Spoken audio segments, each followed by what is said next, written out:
Um, Deontay Wilder, man, he came around as was expected. I remember Malik Scott saying the same thing that you know immediately after battle, some people still invested in the fight. They're still their mind's still in one track. Uh, but after they cool down and simmer down, they and reflect, they realize what their legacy is and what part of history they have. So Deontay Wilder has come out and he has thanked Tyson Fury uh, for being a part of a historic event. Um, and clearly, uh, I hope those two will be friends after competition is all over and their careers are over. Those two guys can sit down and talk and reminisce on things, because sometimes you get to know someone really, really well by fighting them. You know what I mean? You know what they're made of, and you can respect them as men. And let bygones be bygones. Uh, Tyson Fury, man, and Deontay Wilder are two of the most entertaining guys you'll ever find in boxing. And Wilder is needed in boxing still. He's just electric, you know. He's absolutely has a future in boxing. I know he's 30, 35 years old. So maybe he only has a couple more years left, if so much. And same thing for Tyson Fury. But, while these guys are in the sport, again, we as fans, I hope we appreciate what they do. And whatever we can take from it for our various lives, I hope we take it. But, man, it was a great fight. Hey, let me get you guys a piece of scripture. This is my first video for the day. And probably my last on here. God has been good. Let me get to the... Oh, man, I can do it off the top of my head. So, I was resting. I need to go back and sleep again. I actually slept quite a lot today. I slept because I missed some sleep. I went to sleep very late last night, so I ended up sleeping in the day, midday. It was raining all day. And then I woke up and I'm up. I'm up since midday, and then I'm really feeling tired right now. It's the end of the day. I'm ready to sleep. But before I go to sleep, I just want to talk to you guys about the news of Deontay Wilder congratulating Tyson Fury. And hopefully Tyson Fury, is cool with it.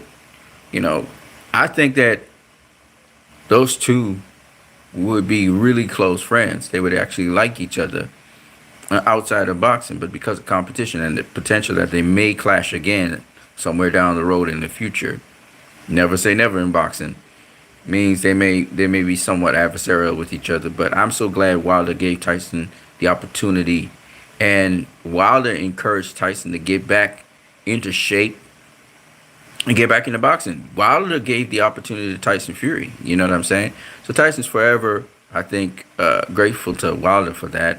I think it's just, in competition, when you're going up against an opponent, you see them as the enemy. But as soon as the competition's over, it takes a little while. Sometimes guys, especially if you got knocked out, it'll take a little while before people come around because you're still competitive. You're probably still in beast mode. You're still seeing the guy as the enemy. All these things. It takes a little while to unwind. But once you unwind, you find yourself, you then are able to speak your mind. And Wilder's a guy that speaks his mind. He don't lie and all that kind of stupidness. He speaks his mind. So I wouldn't be surprised. Malik Scott probably sat down with him. They had a conversation. They worked things out. And maybe he sat by himself alone because, it's a very lonely sport, boxing. And he meditated and he realized, what it was. And he did his thing. I know that Deontay Wilder is actually a lot of fun to be around. I've seen him. He jokes a lot. He's a lot more laid back than people think he is. He's a beast in the ring, but he's actually a nice guy outside, I've heard. So it's not surprising that he came around to where he came around to. And he's a very smart businessman. He's a very smart guy.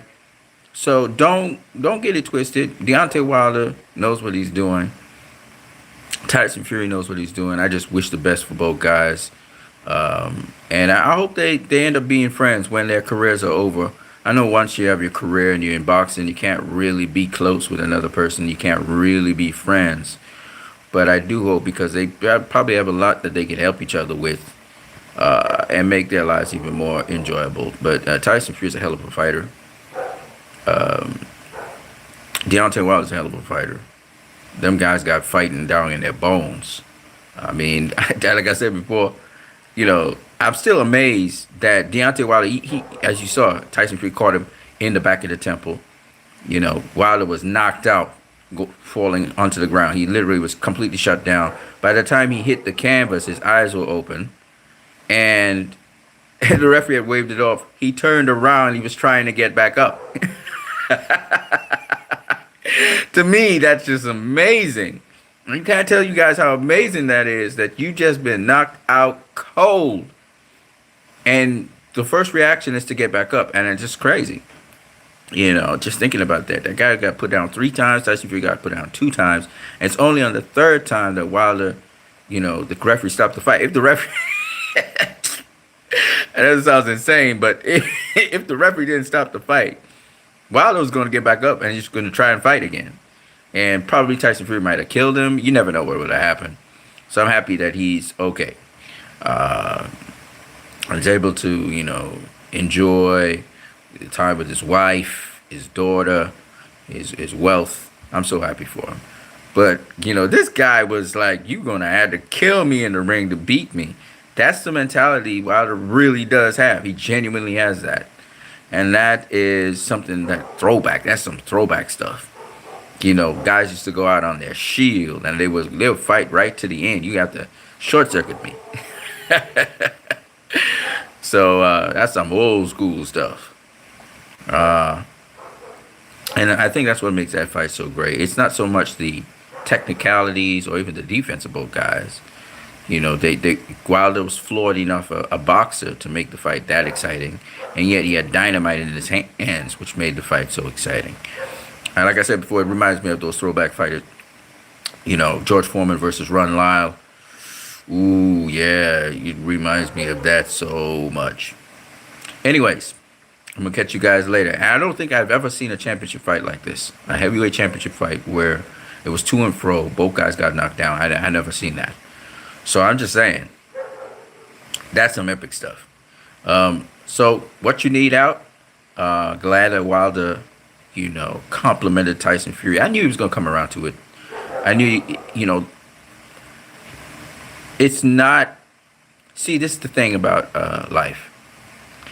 It's not about how bitter the loss is. It's gonna sting, obviously. It's about the sport and preserving the integrity of the sport. Even though I lose a fight, I come around to really, congratulate my opponent for the sport, for the sport's sake. That's the difference between loving boxing and just trying to save face. And when Wilder realized how much appreciation and love and support came from everybody around him, he realized he had done the job that he needed to do, which was to entertain us. And he showed heart of a warrior, and he showed what he was. I think he realized that Tyson Fury brought that out of him. Nobody else could have brought it out of Deontay Wilder like that. Tyson Fury did that. So he has a lot, and definitely this is a tremendous learning experience, I hope, for him, where he can push the anvil to become better in the sport, so that it's not just the power, but he got a little bit of, particularly with a tall fighter like Tyson Fury, the challenge is not only to have the power, but to also have the certain skills necessary to deal with the style Tyson Fury brings to the table. And that means you gotta know, now you really gotta know how to fight off the back foot, because you ain't got no height advantage on nobody, you ain't got no reach advantage on nobody. So you now have to learn to properly box off the back foot. And once he does that and can close the distance, because the game plan, it works to some degree. You have to attack the body of a taller guy. His body's going to be there for you to hit, right? So the idea was a good one.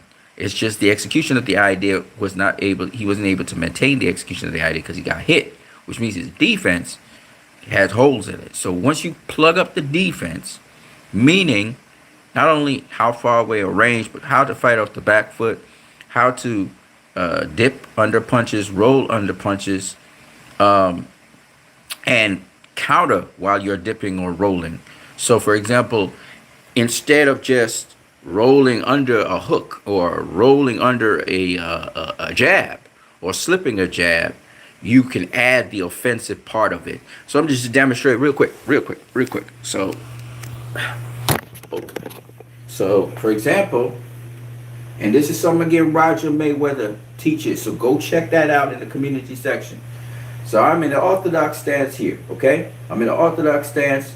A jab comes by me, right? The guy pops his jab. Instead of slipping to the inside, it's safer to slip to the outside of the jab. So I slip to the outside of the jab. But I'm not just going to slip to the outside of the jab here while the jab comes by me. But I'm also going to slide in and jab myself, right? And slide in and jab myself, and I catch you. So, whoop, right? Okay. Now, similarly, let's say he's throwing a jab. So he throws the jab. Then he throws the right hand, okay? Jab, right hand, okay? So the jab comes, let me see.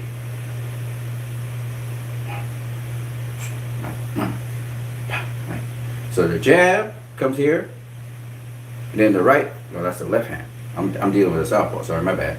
So the jab, right hand, right? So jab, right hand, whoop, and you jab, okay? So the jab comes here, slide on by there, right? May have a right hand, so we swivel back this way, and then boom, up the center. Or boom, up the center. Well, you can't see that. I'm trying to do it like this, right? So the idea is slip, slip, boom. Slip, slip, right hand, jab, right hand, okay? So you can do right hand, jab, right hand, right? So if you're doing the pad work, you know what it is. It can look something like this. So you go, right? Right hand, jab, right hand. Ha, ha, right? So in that respect, you're able to counter off the defense. Your defense is the slipping. And then you counter off the defense. Now, there are so many other ways to do it, but that's just the basics, right? So you slip and you counter, right? Remember, off your defense will come your offense. Let me show you another one. So, for example, these are basic things, but let's just so he throws a jab, a right hand, and then he throws his left hook, right? So if you throw a jab, right hand, left hook, you slip, and just in case he comes with a left hook, right? Because you slip the right hand, and now the left hook's coming this way. You roll again, right? You roll again, right hand, left. You can go right hand, left hook, or you can go right hand, jab, right hand, and you slip back, right? So all I'm saying is, or right hand, jab, right hand, right hand, jab, right hand, and you roll back this way. Well, you see, I rolled out the frame. But the point is that what you're doing is you are slipping and countering. Slipping and countering. All right? Slipping, rolling, countering. You can roll in, roll out. Roll in, roll out. Right? Slip and slide, right? So if you want to get closer, you can roll into your opponent or roll out. You can roll in, roll out. Right? Roll in, roll out. Okay? So you can roll in on the pivot, roll out on the pivot. Right? But if you're going to do that, you can roll in and counter. Roll in, hook, roll out. Roll in, hook, roll out, right? So I'm just saying you can use different strategies, different things. It's another, I'm a southpaw, so I would be in this stance, right? Right? But if you're in the orthodox stance, you're doing that, right? So my point anyway is, in boxing, off of the defense can come offense. It can be simultaneous, but the point is that you can protect yourself and you can still. So with Deontay Wilder boxing off the back foot, right? I can't do it here because it's still camera. But I wish I could put the footwork together. But off the back foot, right? Off the back foot, what is happening? I am pivoting off the ball of my front foot, but I'm doing also my movement off the back foot. So instead of pushing off the front foot, which is what Deontay Wilder do because he's front foot dominant. So he push off the front foot, go back. But you can move off the back foot. See, I'm pushing off my back foot. Look at it. I'm pushing off my back foot. My weight is on my back foot. So I'm pushing off. That's what we say fighting off the back foot. Right? And you can skip and all that off the back foot. Because your weight's somewhere on your back foot. And as we talk about shifting your body weight or your body position. So your body weight could be down the center, so you're well balanced. It could be on the front foot like this, or it could be on the back foot like this. Okay? So it's where you put your body weight, where you shift your body weight, your body position. It depends on what you're doing. Right? If you look at, I use again Floyd Mayweather because I use him a lot. And Floyd is in a defensive strategy. Sometimes he's sitting on the front foot like this. And he's leaning in, Canelo too. And lean in like this. Right? So that most of their weight is on their front foot because they're ready, keen, and able to attack. But if you're fighting off the back foot, right, you'd see Floyd go off the back foot like this, right? Whoops, almost fell down. Right? When he's in a defensive position and he's moving off to the ropes, right? He's defensively on the back foot, right? So, you have to know when you're on your front foot, when you're on your back foot. That's why they call front foot fighters, because they're always moving forward. Right? Okay, so having said that, I just think that once Deontay Wilder can fight a little bit more on the back foot, I think it will do him very, very well. And counter off the back foot. Now understand, a fighter who already knows how to fight on the back foot, like a Tyson Fury, will know some of the strategies and traps that Deontay Wilder will want to set up for him on the back foot. And so he may have a counter to Deontay Wilder's counter. But the point is, at the end of the day, this gives you a better chance because now you're being defensively responsible. But do understand, for every move that you make, there's a counter. I think Coach Eric Bradley said the same thing. I've been saying it all along. For every play, there's a counter play. Now, what happens in boxing is that we're not thinking about our opponents. We think about our personal development. What I'm trying to say is, it's probably my coach's business to draft up a game plan. After he sees the opponent, whatever, he's looking at what they do well and what they don't do well. And you don't need a whole lot of information because you should be drilling certain things. You should be building up skill sets or developing your technique or developing your skills for certain things, as Coach Eric Bradley explains. And you're supposed to be developing yourself as a fighter. If you're one of those veteran fighters, you're past all that stuff. The skills, the skill sets, and all that stuff. You kind of past that. You add little things to your repertoire, but all the time, you kind of know what you do well. You kind of know yourself. You know your style very well. And now there's a lot of things you're just developing for muscle memory, just to reinforce certain things in muscle memory. And then the tools and the skills you have, you go into the ring and you make your adjustments to whatever is presented to you, right? So you don't even need to know what the fighter do well, And the game plan is, be first and control or dictate as much as you can. And of course, the game plan is to win, or if the game plan is to knock out the opponent, then the game plan is to knock out the opponent. As Sugar Hill was talking about. The game plan for Tyson Fury was to knock out Deontay Wilder. That was the game plan. And what exactly that game plan entails had to do with, again, what Tyson Fury worked on in sparring. And again, it all fits into whatever Tyson Fury style is, right? One of the things I noticed in boxing is it's kind of hard for fighters to describe their style. But one of the best ways to describe your style, if you have to say something to somebody, I like what Vittori was saying yesterday. He was talking about the fact that he has to stop something like Roy Jones Jr. So that gave me an idea. Who else has a Sinistria Estrada? Sinistria Estrada has some sort of Roy Jones Jr. kind of style.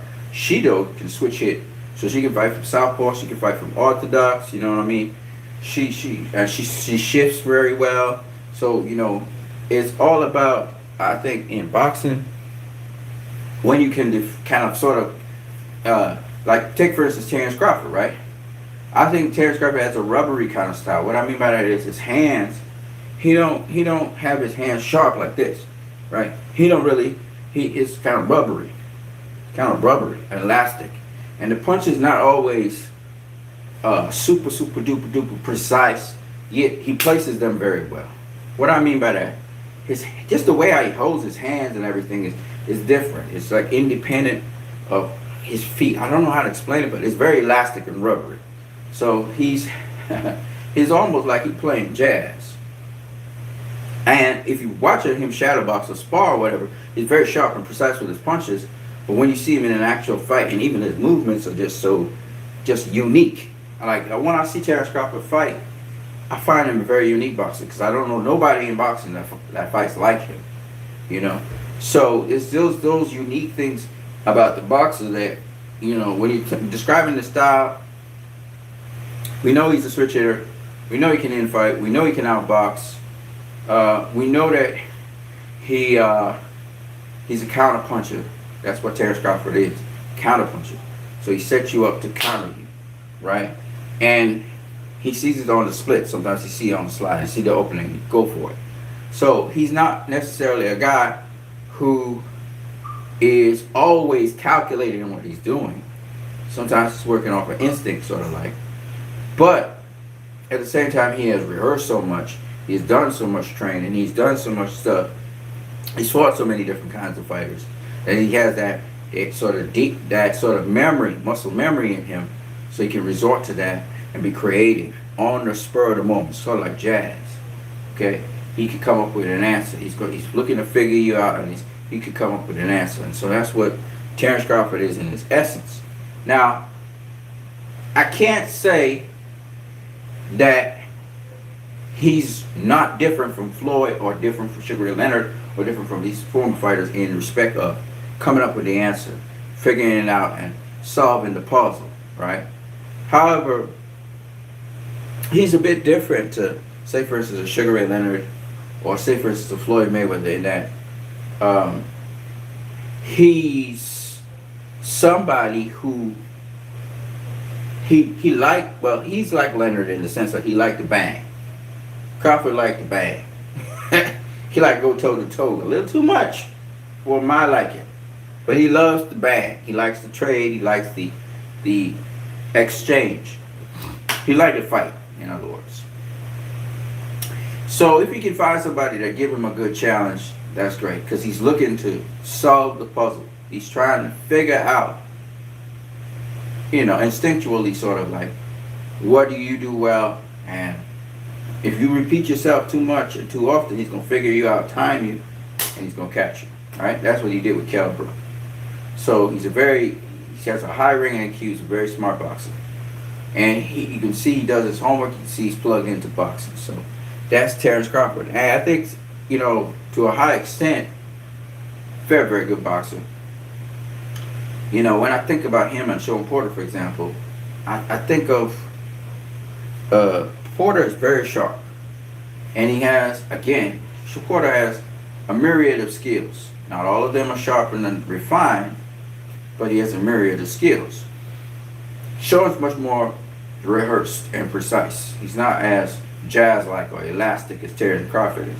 Same thing with Errol Spence Jr. That doesn't mean that Terrence will beat Sean or Terrence will beat Errol, but it's just that what I'm saying is he's more rehearsed in what he does. And as a result of that, you find that Sean Porter's style, which can be aggressive, it can be a boxing style. He can keep you at the end of his jab. You know, he can throw a lot of jabs. As a result of that, you know, Crawford has, I would say he's more creative in the sense that he will create shots that you never seen before. But ultimately, they're going to match up with shots that you know about in the repertoire. You know what I mean? So like what he hit Kell Brook with was really a check hook. But it didn't look like a check hook because it looked like he was throwing a jab. So it kind of half check hook. Like I said, he's very elastic. So his punch is not exact. But he was practicing the hook, so I knew he was trying to throw a hook. And at the moment's notice, he realized that he probably was going to throw a jab, and he threw it instead a check hook at the last moment. So, anyways, this is what I got to say about Deontay Wilder concerning Tyson Fury. You know, I just love talking about boxing. Of course, you guys know that. I'm going to catch you guys later, though. But I just thought I'd throw in a little bit about Terrence Crawford. Because Terrence Crawford's a good fighter. I was listening to some people, not good fighter, great fighter. Great fighter. He's a great fighter. I was listening to some people on the boxing, not the boxing voice, on, what's the dude channel? I forgot the name of it. 78 Sports TV was on there. And a lady was on there. And I think my boy, what's his name? Black Fight Fan was on there. And they were talking about it. And 78 Sports TV still thinks Sean Porter might beat Terrence Crawford. But I still think it's somewhat of an uphill battle for Sean. Just because of how close Sean has his fights. So Sean's going to have to do something extra to get the decision that he wants to get. And he probably could look at his attitude, his mindset, and what gave him the decision in close fights against Danny Garcia and Dennis Ugas. What got him the wins over those guys? He's got to try and understand the formula that he implemented that allowed him to get the wins over Ugas and Danny Garcia and even Adrian Broner. He has to think about it carefully and see what the commonalities were that allowed the judges to give him the decision. Well, he definitely dominated Adrian Broner, but I don't think he'll be doing that kind of domination against Terrence Crawford. But if he can't drop Terrence Crawford, how can he clearly beat him and make it clear to the judges that he's winning these rounds? That's the thing that Sean Porter has to figure out within himself and commit to it. Commit to that. And so hopefully he can figure it out. And so we can get a really, really, really good fight that actually tests Terrence Crawford to the max. And if Sean thinks activity alone is going to beat Terrence Crawford, no, you got another thing coming. He has to seriously think about and apply himself to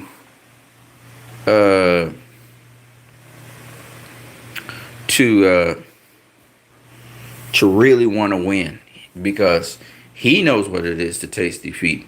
Terrence Crawford knows nothing about tasting defeat. So, you know, Sean has faced the best welterweights in the welterweight division. Terrence Crawford has not had that experience.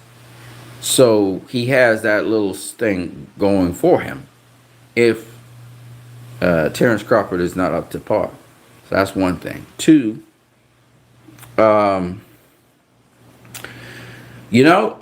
see what Sean brings to the table, because until we see what Sean brings to the table, I can actually say more or less on him with respect to Terrence Crawford. I don't know what he's going to bring to the table. I have to see it first. We know what Terrence is going to bring to the table, because we've seen what Terrence can do on the inside and on the outside. I know he can infight, and I know he can fight on the outside. So we know what Terrence brings to the table. And he probably would use that southpaw stance a little bit more than usual. So we know what he brings to the table. What does Sean Porter bring to the table? And we know Terrence is tough. He's strong and everything. So what is Sean going to bring to the table that's different to what Sean usually brings to the table? Because Sean knows he has to bring something extra to the table. It's not your usual run of the mill sort of stuff. And I haven't seen Terrence fight on the inside much in a long time in fighting. So I guess he's going to showcase that skill once again. So we'll see. We'll see. It's going to be an interesting fight, that one. Looking forward to it. Anyway, what you need in the building. I'm going to catch you guys later. Peace out to everybody out there. Much love. Did I give you guys the scripture? I didn't give you. Okay, so let me give you a scripture. It says, let me see if I can go in the back and get this thing. Kind of tired. Kind of sleepy. I didn't realize I was so sleepy and so tired, man. Okay. Okay. I don't even know what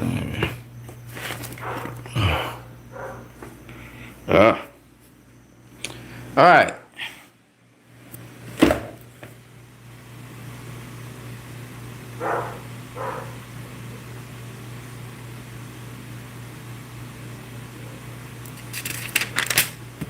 Okay.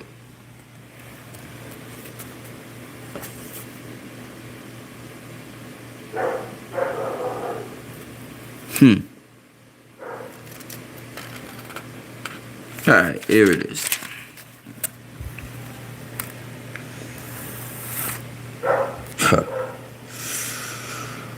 Okay.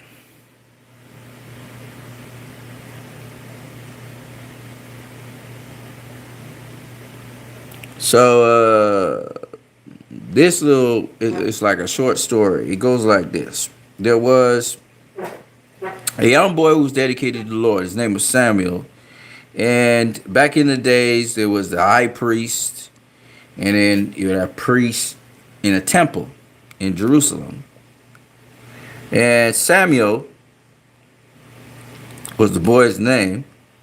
He was sleeping in the tabernacle part of the temple near to the Ark of God, which is like it was something that held the commandments and stuff like that. And he was sleeping, and then from inside the tabernacle, the Lord called out to him and said, "Samuel, Samuel," right? And so he jumped up and he went to Eli and said, "Here I am. What do you need?" Eli was the high priest. And Eli said, "I didn't call you. Go back to sleep, son." So he did. And while he was sleeping, the Lord called out again to him from the ark, I guess. And he said, "Samuel." He jumped and ran to Eli. He said, "Here I am. What do you want?" And he said, "I didn't call you, my son. Go back to sleep." Now, Eli was slightly blind as well. So Samuel used to assist him. So he was thinking it was Eli that was calling him. So the Lord called Samuel when he went back to sleep and everything. And a third time, and he jumped up and he ran to Eli. He said, "Here I am." He said, "What do you need?" And Eli realized that it was the Lord who was calling the boy. So he said to Samuel, "Go and lie down again. And if somebody calls you, say, 'Yes, Lord, your servant is listening.'" So Samuel went back to bed. And the Lord came and called him as before, "Samuel, Samuel." And Samuel said, "Yes, your servant is listening." Then the Lord said to Samuel, "I'm about to do a shocking thing in Israel. I'm about to carry out all my threats against Eli and his family. I have warned him continually that judgment is coming for his family because his sons are blaspheming my name, and he has not disciplined them. So I have vowed that the sins of Eli and his sons will never be forgotten by sacrifices and offerings." Samuel stayed in bed until morning. He got up, opened the doors of the tabernacle as usual, and he was afraid to tell Eli what the Lord had said to him. But Eli called him and said, "Samuel, my son." He said, "Here I am." He said, "What did the Lord say to you? Tell me everything. And may God punish you if you hide anything from me." So Samuel told Eli everything. He didn't hold anything back. And Eli said, "It is the Lord's will Let him do as he thinks is best. Now, that's a pretty long, it's a pretty long story I just gave you guys there. But, it is an interesting story. See now, God had a message for Eli. And God knew that he couldn't talk to Eli directly anymore. Eli wouldn't listen to him because he had spoken to Eli several times. And Eli wouldn't listen. He wouldn't discipline his children. Now Eli's eyes are going. Can't see properly. And he took this little boy that was dedicated to the Lord under his wing, and this little boy would come assist him in whatever way. And notice that the Lord spoke to the little boy, innocent as the little boy was, to send a message to Eli. In spite of God sending that message to Eli, did Eli discipline his sons? Nope. So God's warning Eli and telling him the judgment he's going to bring down on him. And Eli still doesn't take action. Now, you guys will think this story is about Samuel. No, this story is about Eli. And you and me. Samuel was just the messenger. And throughout Samuel's entire prophetic life, I've come to understand that Samuel was just a messenger. But in fact, the issue was between the person and God. God had spoken to the person wouldn't listen, so Samuel would come onto the table. Let's take, for example, Saul. Saul went, God told him, destroy everything when you conquer Moab. Don't take back any sheep, no lands, no nothing. What does he do? He brings back women and sheep and lands, and he conquers the place, but he takes back certain treasures and stuff. So what does God do? God spoke to him directly. Now he sends his messenger Samuel. And he tells Saul, because you kept the sheep and the lambs and all that stuff, I'll take your kingdom from you. And I'll give it to another, which happened to be David. Now, the point behind it anyway is, God speaks to us directly every day. Do we listen? More than likely not. He comes to us in dreams. And then he'll send a messenger, aka an angel. He'll send somebody, a human being like us, to talk to us so that we will listen. Now, will we be like Eli? Hear the message, acknowledge the message, acknowledge what God's saying to us, and do nothing about it.